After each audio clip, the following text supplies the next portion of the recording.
mas o Cruzeiro praticamente deixou o Galo de férias das competições nacionais. Férias não, com a missão melancólica de lutar por permanência na Série A. Porque você olha a classificação do Tá Brasileiro... muito mal, é um dos Tá piores muito times mal do o Galo. A pós-Copa do realidade Mundo. hoje é brigar para não cair e resta a Sul-Americana, caso a Copa do Brasil se confirme como indo para o lado cabuloso. A vantagem é muito grande, pelo simples fato, pegando um recorte desde, não só pelo 2-0, desde junho, o Cruzeiro só não fez gol em 3 jogos, foram 3 0-0. Contra o Vitória, num gramado alagado, que não teve jogo, até comentei aquele jogo, foi muito ruim. Contra o CRB na Copa do Brasil, foi 0-0. E contra o Corinthians, no Brasileiro também foi 0-0, tudo fora de casa. Então, normalmente, o Cruzeiro faz gol, principalmente dentro de casa. Então, você tem que partir, eu partiria do princípio, Felipe, que o Galo vai ter que fazer pelo menos 3 gols para levar para os pênaltis. O Galo fazer 3 gols, ele vai ter que jogar muito mais do que jogou contra o Flamengo, mesmo apesar de ter eliminado o Flamengo. Eu acho que foram jogos corretos e competitivos, mas não brilhantes. E muito mais, muito mais do que jogou ontem. Então ele vai ter que pensar em 3 gols. Acho que 2 gols não vai ser suficiente para levar para os pênaltis. Pensando difícil, né? na produção ofensiva do Cruzeiro, que sempre faz gol, o Cruzeiro é igual ao Flamengo, cara. Normalmente faz gol. É um time que tem um aproveitamento Então, o ofensivo. Cruzeiro é muito melhor forte. que o Galo individualmente, coletivamente, joga em casa, tem vantagem. Ideia de jogo. Assim, é Tem muito tudo a seu difícil favor. imaginar. Tudo a seu É favor. muito difícil A imaginar história o está aí Galo para ser reverter. contada. O Galo tem toda a história para recontar mais uma contra o Cruzeiro, pela sua aura, pelo seu tamanho, mas eu acho muito difícil que o Cruzeiro conceda e mude muito de característica nesse Eu nesse concordo. segundo jogo. Eu acho assim, não está definido, porque tem que respeitar a grandeza do Atlético Mineiro, grandes jogadores e o futebol tudo pode acontecer. Mas sem dúvida está bem encaminhado para o Cruzeiro se classificar. Eu colocaria aí 70-30, 80-20, sem dúvida alguma. Vamos pro favoritômetro agora. Sem dúvida alguma. Vamos pro Eu porque- deixo, favoritômetro. Felipe. Além do Cruzeiro O Felipe jogar já deu dele aqui, 70-30. 70-30, respeitando o Atlético Mineiro e os grandes jogadores que lá estão. Vamos Agora, pro favoritômetro. o Cruzeiro joga dentro de casa, vai estar um mar azul, Ó, vou te uma falar, pressão. Eu vou aumentar esse sarrafo aí. Pra mim tá 90-10, assim, eu vou achar uma... Por que eu digo que é 90-10? De cada 10 situações como a que a gente tem nesse momento, o Cruzeiro avançaria em 9. Não vou descartar o futebol, a qualidade dos jogadores do Galo, o que pode acontecer no Mineirão, mas pra mim, de cada 10 confrontos que a gente tem nesse momento com o Cruzeiro 2-0, com mais jogador, mais time, torcida a favor, vantagem, pra mim é 90-10. Sabe por que eu falo 70-30? Assim, até pelo conhecendo os atletas do Cruzeiro, eles mesmos não podem entrar na cabeça deles de, não, já passamos. Porque o futebol tudo pode acontecer. Então eu acho que eles mesmos falam assim, não, a gente não pode dormir, que se nós dormirmos, os caras fazem 1-0 no primeiro tempo. Imagina, fazem 1-0 no primeiro tempo, muda tudo, no segundo tempo só mais um gol para levar para pênalti. Então assim, eu acho 70-30 respeitando, de fato, tendo a humildade de entender que o Atlético Mineiro é um grande time, que o futebol tudo pode acontecer, depende de como você vai entrar em campo, e um dos grandes jogadores que tem no Atlético Mineiro agora, que está encaminhado, sem dúvida E o alguma. seu favoritômetro? Olha, eu vou 80-20 e vou colocar toda essa vantagem, não porque o Galo não tem condições, né? Claro que o Lédio disse, a história tá aí para ser escrita. Agora, a gente usa como parâmetro de um bom jogo do Galo a partida contra o Flamengo. E aquele foi um jogo em que o Galo não ficou com a bola no pé, o jogo foi de destruição, foi um Galo que precisava ser reativo, marcar e tentar neutralizar o Perdeu Flamengo em casa. e ganhou numa bola. E ainda perdeu em casa de 1-0. O Cruzeiro deixa a bola com o Galo. E o Galo é uma equipe que não está sabendo o que fazer quando tem a bola no pé. Então, por conta disso, a menos que muita coisa mude nessa história, acho que é uma franca vantagem do Cruzeiro. Lédio. Então, por respeito ao tamanho do Atlético, a história do Atlético, eu vou seguir o Felipe. 70-30, que é mais do que o dobro. Então, 70-30 é uma baita vantagem do Cruzeiro e eu acho que dificilmente o Atlético vai conseguir recuperar. Ontem, bom, todo mundo opinando em muito favoritismo. Fato novo, o que pode acontecer do Galo daqui até lá? Esse jogo é só depois da data FIFA, tem tempo. A ver o que pode acontecer. Ontem o Cuca tentou um fato novo, que foi o Dudu, e não deu certo. Teve uma confusão, normal, né? Já se espera que um Galo e Cruzeiro, um Corinthians e Palmeiras não vá terminar sem treta no jogo. Teve uma confusão.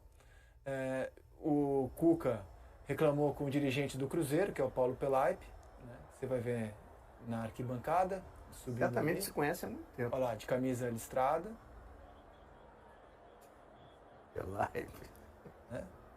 Uma pergunta que não quer calar. Será que o Cuca chega para o jogo de volta? Então, eu não queria especular sobre isso. Esse pode ser um fato novo. Assim, eu realmente não tenho nenhuma informação sobre isso. Eu acho o Cuca muito bom treinador, eu trabalhei com ele. Apesar de ter tido alguns problemas com o Cuca, é um excelente treinador. Um cara que... eu gosto dos treinadores que sempre buscam soluções, né? Como foi o caso do Cuca ontem. Não, vamos colocar um negócio novo. Vamos colocar o Dudu, por mais que não tenha jogado, é uma solução, é algo novo para o clube. Agora, o Atlético Mineiro vem ao invés de estar subindo, está descendo, né? Sente muito grande, em vez de estar numa crescente. Então, assim, como vão ser os próximos jogos do Atlético Mineiro até a volta? Eu não tenho dúvida que se o Atlético Mineiro não vence, a torcida já está pedindo a cabeça do Cuca, você imagina. Eu sou completamente contra. Ser bem sincero, já deixo aqui o meu pensamento, eu sou contra. Eu sou contra a troca do treinador. Eu acho que tem que dar, assim, pelo menos no ano, tem que deixar o cara trabalhar e se não deu certo no ano, no final do ano vai lá e troca, já para começar o próximo ano com outro treinador. No meio do caminho, a não ser que seja algo assim, muito extremo. O time está brigando para não cair, perdeu todas as competições, vai chegar, então é melhor trocar agora do que esperar acontecer a tragédia. Nesse ponto aí, eu acho que ele ainda vai ter algum tempo, mas questão se não ganha os próximos 2 jogos, eu acho que não chega não. Cara, e assim, o Cruzeiro praticamente, porque está em aberto ainda, né? Mas o Cruzeiro praticamente deixou o Galo de férias das competições nacionais. Férias não. Com a missão melancólica de lutar por permanência na Série A. Porque você olha a classificação do Brasileiro... Tá muito mal, é um dos tá piores muito times mal, do pós-Copa do Mundo. A realidade hoje é brigar para não cair e resta a Sul-Americana, caso a Copa do Brasil se confirme como indo para o lado cabuloso. E assim mesmo na Sul-Americana se classificou... Sim, de um jeito muita horrível, dificuldade contra o Godoy. horrível. E cara, e assim, sinceramente, embora o Galo tenha anunciado que esse ano seria um ano de apertar os cintos, um ano de elencos mais modestos, o Galo foi ao mercado e trouxe gente pra caramba.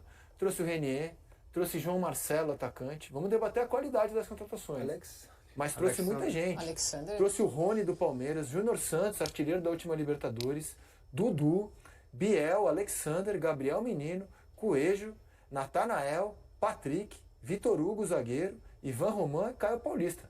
Assim, reforços não faltaram. Exatamente. Né? Esse faz do Atlético Mineiro ter um elenco, um dos melhores elencos do Brasil. Se você colocar os jogadores, cara... Deveria estar jogando mais. Deveria estar jogando mais. 14 contratações. 14 contratações. Tem clubes aí que o cara olha no banco, vai fazer mudança, não tem esses atletas que tem aí. Ontem ele colocou o Rony. O Rony é um grande jogador. Então ele olha pro banco, ele tem o Rony, tem o Biel que estava na Europa, tem o Igor Gomes. Então assim, tem bons jogadores no banco. Cara, deveria assim, sim jogar. Embora eu ache que o Cruzeiro tenha jogadores melhores, hoje pra mim a grande diferença está muito mais no coletivo, jogo, do que nos nomes. É o coletivo. No coletivo, né? Acho que o Atlético Mineiro assim, começou melhor, depois o Cruzeiro foi melhor durante a maior parte do jogo pra mim. Eu acho que tem que mudar o comportamento. Tem que ter um comportamento mais agressivo dentro de campo. O Cruzeiro fez isso. Mesmo no momento que o Atlético Mineiro estava melhor, o Cruzeiro não deixou de lutar, não deixou de correr, não deixou de ter a intensidade do Cruzeiro. Eu acho que faltou um pouquinho mais de comportamento agressivo dentro de campo, sabe? De querer ganhar todas as divididas, de lutar o tempo todo. Haja visto o gol do Cruzeiro. Se o Atlético Mineiro tem um comportamento agressivo dentro de campo, o Fabrício Bruno fatalmente não teria chutado essa bola, não teria tido tanto campo para chegar e para chutar e fazer o gol. Agora, todo mundo sabe que o Galo tá jogando mal, cara. Ele teve momentos bons na temporada, como no mata-mata contra o Flamengo. Bons momentos, né? O jogo do Maracanã, o segundo tempo da Arena MRV, quando ele perdendo do Flamengo, acabou não conseguindo empate, mas conseguiu ir para cima. Ele tem momentos bons porque ele tem muitos bons jogadores. Mas assim, na média, o futebol do Galo é pobre na temporada. É pobre. O time não tá bem, né? E ontem eu acho que foi um momento bom na média do Galo da temporada. Ele jogou até acima, antes de tomar o gol, daquilo que ele vinha fazendo. Só que a efetividade do Cruzeiro, esse gol absurdo do Fabrício Bruno, pôs tudo a perder. E quando você se vê atrás do maior rival, você sai de si, cara. Ainda mais com o histórico que o Cruzeiro já tem na recente construída Casa do Galo. Com todas as piadas e os memes, o jogo de ontem aumentou aquela piada no futebol mineiro que MRV, Arena meu rival. Aumentou, porque o retrospecto é muito favorável ao Cruzeiro, né? O primeiro jogo lá entre os dois é a vitória do Cruzeiro, quando essa cena ficou muito marcada, né? Eu acho que a vantagem é muito grande para o Cruzeiro para a volta, por um simples fato. O Cruzeiro, desde junho, por exemplo, eu só peguei um recorte de junho. O Cruzeiro só não fez gol em 3 jogos. Uma aula de futebol, principalmente no segundo tempo. Uma aula. O Atlético com um discreto domínio no primeiro tempo, onde ele competiu, não envolveu. Aí, no intervalo para o segundo tempo, o Léo Jardim pega e faz isso aqui com o jogo, ó. Com o Cuca, com o jogo. Léo Jardim, tá? Aqui, ó. Ó, Léo Jardim. Pegou o jogo, pegou o Cuca, as ideias do Cuca. Fez isso aqui, ó. E acabou com o jogo. Foi um... Vem cá. Foi um curso intensivo de futebol no segundo tempo. E o Cruzeiro destruiu o Atlético no segundo tempo. Detalhe, foi 2-0, não é isso? Ou eu estou enganado? 2-0? Poderia ter sido demais se o Cruzeiro não tivesse administrado uma vantagem que já era confortável.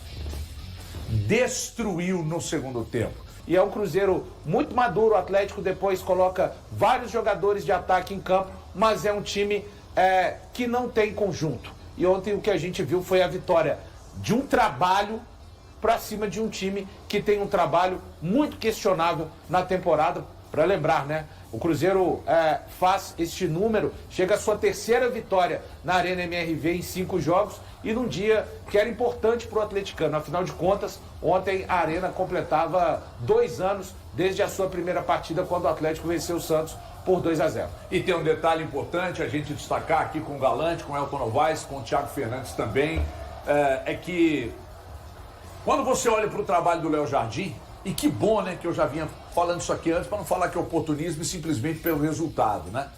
De sentir o dedo do Jardim há muito tempo, de não ter vergonha de assumir isso, porque eu não tenho vergonha, né? E eu me posiciono, eu não pipoco. Quando você olha para a recuperação que o Léo Jardim fez com o time do Cruzeiro, inclusive recuperação com jogadores que eram questionados em outros momentos, aí você consegue apontar para o Léo Jardim e falar, você é o responsável. Porque, primeiro, a facilidade que ele tem de colocar na cabeça dos jogadores, as ideias que ele tem, o comando que ele tem, a lucidez que ele tem, e o time dele dentro de campo é o reflexo disso. É um time lúcido, sabe o que fazer, não é um time burocrático em campo. E ele recupera os jogadores, e ele recupera todos os jogadores, com exceção, com raríssimas exceções, uma delas o próprio Wallace, que ainda não foi recuperado, mas a maioria, 99% do elenco recuperado.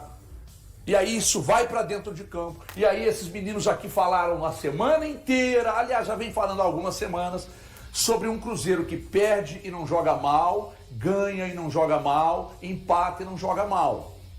É que tem do outro lado adversários também que jogam, que entendem, que conseguem fechar espaço, que conseguem marcar, que conseguem dificultar por vezes. A formatação do Cruzeiro dentro de campo, o Cuca não conseguiu. O Cuca apostou mais uma vez, no empirismo, na mística e na fé que eu não brinco. E na lei do ex. A informação do Elton ontem aqui, que o Dudu iria para o jogo. Aí eu te pergunto, por que o Dudu tá jogando há 6 jogos? Não foi titular em momento algum da temporada. Por que ele ontem? Porque é a mística, é a lei do ex. Então não há processos, não há um crédito para o que o Cuca está fazendo no Atlético. Isso é informação. Não há uma crença dos jogadores com o trabalho do Cuca. O Cuca está perdido e já faz tempo. Só que eu já venho falando isso aqui, eu vou falar por mim, não por eles. Eu já venho falando isso aqui há algum tempo. E aí, sabe o que acontece? O compilado de críticas, eles entregam para o Cuca. Olha o que o Everton está falando de você. Mas isso é geral. A insatisfação é geral. Então o trabalho do Cuca atingiu um patamar e que não existe mais evolução. E estão discutindo no Atlético desde cedo outros nomes para substituir o Cuca. O fato novo precisa acontecer o quanto antes. Agora, não é se vai demitir, é que horas que vai demitir. Porque não tem como mais. Ele ontem tomou um laço, aqui olha o Léo Jardim, ó. Meteu no bolso. Tomou um laço ontem. Tomou um laço do Mano. Ele perdeu. Nos últimos 6 jogos foram quantas derrotas em casa? 4 derrotas. 4 derrotas em casa em 6 jogos. O Atlético é um time que não se impõe contra qualquer que seja o adversário, jogando dentro e fora de casa. Agora, dentro de casa você tem a torcida, você tem o tapetinho, você tem, no caso de ontem, o histórico de clássicos, né? De equilíbrio, de respeito e tal. Mas nada disso funciona pro Atlético. Por quê? Porque não tem processo. E não tem mesmo. O Cuca, a cabeça do Cuca é uma usina de... preciso inventar alguma coisa, mas as coisas básicas não funcionam, o que ele inventa não funciona, e o pior, se de um lado o Léo Jardim recupera 90% do elenco, do outro o Cuca dificulta e piora 90% do seu elenco. Hoje você que está aí questiona se o Hulk chegou ao fim, que o Scarpa não tá nem aí, que o Júnior Santos é bagre, que o Rony é bagre, que o Coelho não é tudo isso, que o Alan Franco não tem bola, que o Arana chegou ao fim, que o Natanael não tem bola para jogar no Atlético, que o Saravia não deve renovar porque é bagre, que só salva o Lianco na defesa. Eu não gosto do Alonso e eu reafirmo que a zaga titular é Vitor Hugo e Lianco. E desculpa se vocês querem me pedir desculpa, eu já estou pedindo desculpa antecipado, porque eu avisei. Então assim, é difícil, cara. Como é que vocês querem que continue o trabalho do Cuca? Mas aí vão dizer, resultadista, sou assumido. Boa tarde. Boa tarde. Você eu falou... não falo mais não, tá? Não, precisa falar. Eu acho que o debate hoje é bom justamente por causa disso. Você falou a respeito do desempenho. E eu acho que o desempenho que o Cruzeiro vinha mostrando pra gente já há um bom tempo, principalmente no recorte do Campeonato Brasileiro, é o que mostra muito isso. O desempenho feito pelo Cruzeiro, mesmo nas derrotas, vamos lá, a gente pega a derrota contra o Santos e a gente pega a derrota para o Ceará jogando no Mineirão. O Cruzeiro era o mesmo. A gente veio aqui debater no outro dia, a gente apontou que o Cruzeiro manteve a forma de jogar, criou oportunidades para vencer tanto o Santos quanto o Ceará, mas coisas do futebol, pelas situações do Ceará se impondo, teve as oportunidades e concluiu em gols, marcou defensivamente, que é do jogo, é do futebol. Agora a gente leva para o lado do Atlético. Onde estava o desempenho? Cadê o desempenho do Atlético? Onde ele aparece? Qual o momento? Eu já vim aqui há umas 3 semanas, e pedi para o torcedor atleticano fazer um exercício.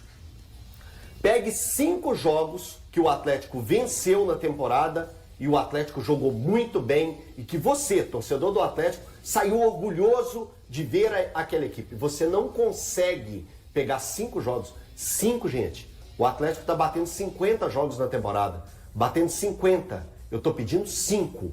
O torcedor atleticano não vai conseguir fazer isso. E aí joga para o outro lado. A partir do momento que o Leonardo Jardim acertou a equipe do Cruzeiro, eu peço para o torcedor do Cruzeiro fazer esse mesmo exercício. Pega 5 grandes partidas. Vai completar as 5 partidas e, se bobear, vai encher uma outra mão. Porque é isso que o Cruzeiro vem fazendo. Vem colecionando bons resultados. Vem mostrando a capacidade que tem com o elenco que foi dado ao Leonardo Jardim. Veja bem isso. Valu, só me ajuda aqui. Que chegou, porque o Leonardo Jardim pediu e aprovou, só o Wanderson. E a compra do Marquinhos. E a compra do Marquinhos. Perfeito. Então, tá aí, torcedor. Entendeu a situação? Olha o que o Leonardo Jardim fez com essa equipe. E era isso que a gente ficava batendo na tecla o tempo todo. Aí agora chega o momento do Atlético, que em 8 meses o torcedor ainda não tem o seu jogo para chamar de seu. Então, o acúmulo de fracassos do Atlético deu mais um ponto para esse jogo. Então o Everton lembrou aqui, vamos lembrar, para formar uma crise, quantos jogos você precisa de vergonhosos? O Atlético perdeu para o Bucaramanga dentro da arena, isso para mim é gravíssimo, gravíssimo. Passou, mas perdeu pro Bucaramanga. O Atlético perdeu pro Grêmio. Isso não levanta uma crise? Eu tô vivendo em outro planeta. Há muito tempo isso para mim já era um alerta. Agora perdeu pro Cruzeiro e a crise realmente está instaurada. Mas antes disso, teve o jogo contra o Flamengo, que só para recordar, o primeiro tempo do Atlético diante do Flamengo na Arena MRV era para ter perdido de 3-0. Poderia facilmente, e eu creio que qualquer pessoa que estivesse assistindo ia falar assim, foi um placar merecido, porque o Atlético foi amassado no primeiro tempo e perdeu só de 1-0, foi para os pênaltis e deu isso. Chegou nas quartas de final e ontem deu um vexame diante do Cruzeiro. Nós vamos continuar falando de tudo isso. Eu quero falar do Fabrício Bruno. Fabrício Bruno ontem atingiu, na minha modestíssima opinião, uma nota 10. Um zagueiro atingir uma nota 10. Melhor do Brasil, HG? Nossa, que coisa. É? Eu peço desculpa. Você tem razão. Obrigado, irmão.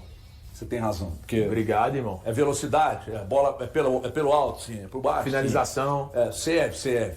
Sabe sair jogando, sabe. Faz gol, faz. Tem liderança? Tem. Eu sou obrigado a admitir. Dá assistência. Joguei a boia pra você, É você bonito. salvou, Não, parabéns. Nem tanto. Mas bonito ele não é, né? Joga pra Tem cacete. que jogar a boia não é pra mim não, irmão. Com uma proposta em mãos e a intenção de se transferir para o Cruzeiro, Kenny Arroio foi excluído da partida do Besiktas contra o Lausanne Sport, válida pela fase preliminar da Conference League. Esta é a primeira vez nesta temporada que o atacante não figura na lista de convocados do técnico Ole Gunnar Solskjaer, que explicou que a ausência se deve a questões disciplinares. Se alguns jogadores não tomam as decisões adequadas, nós tomaremos outras decisões. Kenny Arroio não será convocado por motivos disciplinares.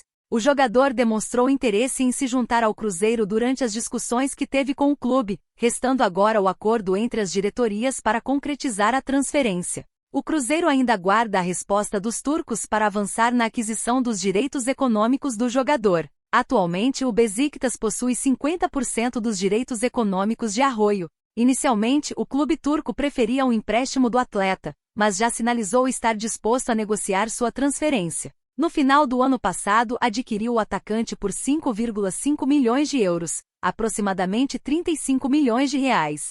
Para liberar Arroio, o time turco exige, no mínimo, recuperar o valor investido na negociação com o Independente Del Valle. O Cruzeiro demonstra interesse em fazer esse investimento, dada a juventude do jogador e suas características que agradam ao técnico Leonardo Jardim. Contudo, o clube mineiro deixou claro que não realizará, pelo menos em pagamento fixo, um investimento superior ao que o Besiktas desembolsou para adquirir Arroio. O Cruzeiro ainda espera uma resposta definitiva dos turcos sobre os valores, considerando que precisa registrar Kenny Arroio até a terça-feira, quando se fecha a janela de transferências.